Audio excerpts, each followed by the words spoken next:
Everybody, this is Faith of theinspirededge.com, and I am in my kitchen today. I'm going to talk to you a little bit, for those who are not familiar with it, about gluten-free recipes and food. Recently found out that the issues I've been having over the years are a result of celiac disease, and that I needed to go gluten-free. And so it's kind of been this, we have a helper today, it's kind of been this real experimental thing where I've been trying out all kinds of new dishes and recipes. And I got to thinking about it, and there's probably a lot of people out there like me who get diagnosed and been told to go gluten-free, and you're kind of like, okay, what do I do now? So I thought what we might do to help other people out is to share the recipes that I find and the products that I find that are decent, that taste good. I like to eat. I'm not gonna lie, I'm the first person that I love to eat. One of our favorite things to do is go out and explore and go to a new restaurant and have a glass of wine and you know, have a nice dinner together. So I don't want to give up flavor or taste just because I'm going gluten-free. And for me, the way it came about that I found out was that we had went to eating really healthy this year. We had went from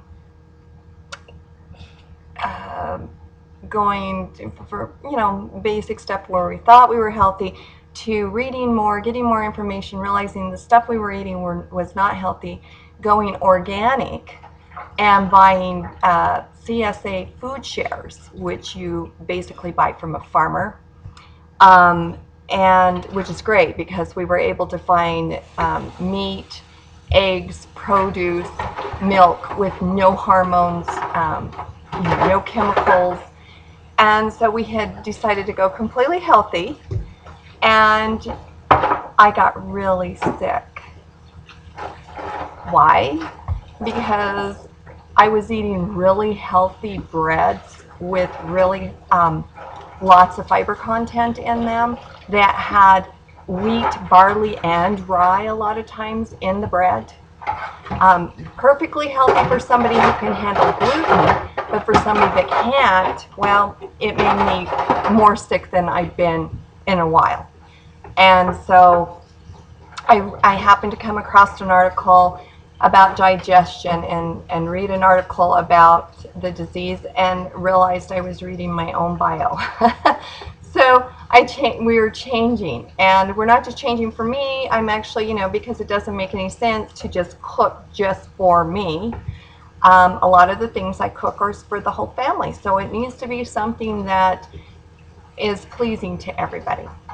So today I'm just going to show you a couple quick things that I've been doing in the kitchen, and you can get an idea. So let me move this. Let's see how this is going to work here.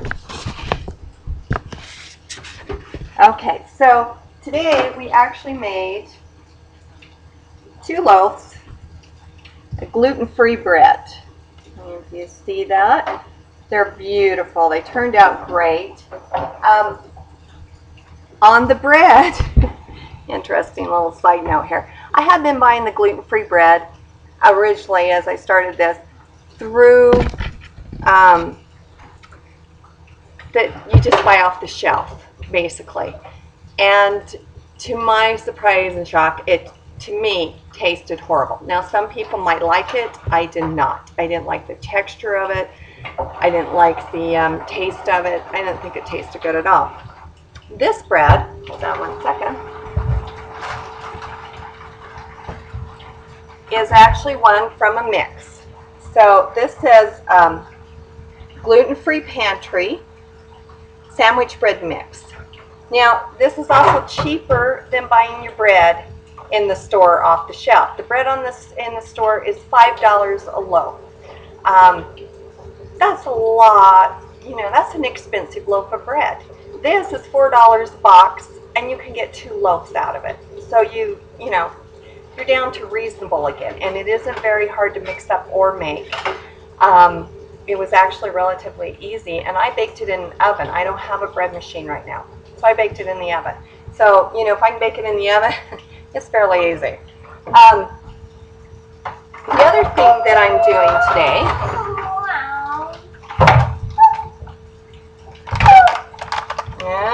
here's another product that we tried. This is gluten-free shortbread cookie mix. And we made a batch. Let's show you these.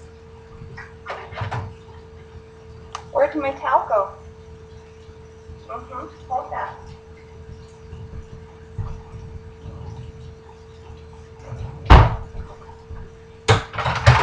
If you can see these, we made a batch of, whoops, and they're really hot, and they're on parchment paper, by the way.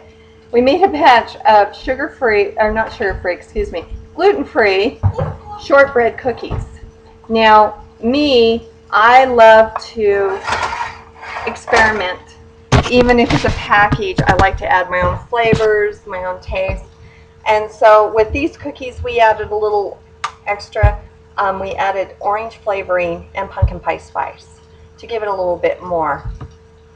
And then we'll probably even frost these because little man here likes the frosting. Say hi. Can you wink? Say hi. But basically what I'm going to do is be posting these videos on occasion on my page on Facebook. We'll also have them posted on the inspirededge.com. As I do a recipe that is my recipe, of course, we will also have those posted so you can go by the ingredients. Today is just mainly talking about products and the process of changing your diet over. So if you find that you need to go gluten-free, surprisingly enough, for how much it's made such a huge difference in how I feel that I haven't really missed a whole lot. And so, and I'm experimenting, and like I said, with recipes and stuff, and we will start posting recipes and start sharing that with everybody, and you can kind of see how that goes. So look forward for more recipes, and this is Faith Gauthier of the inspirededge.com, and hope you all have a wonderful day.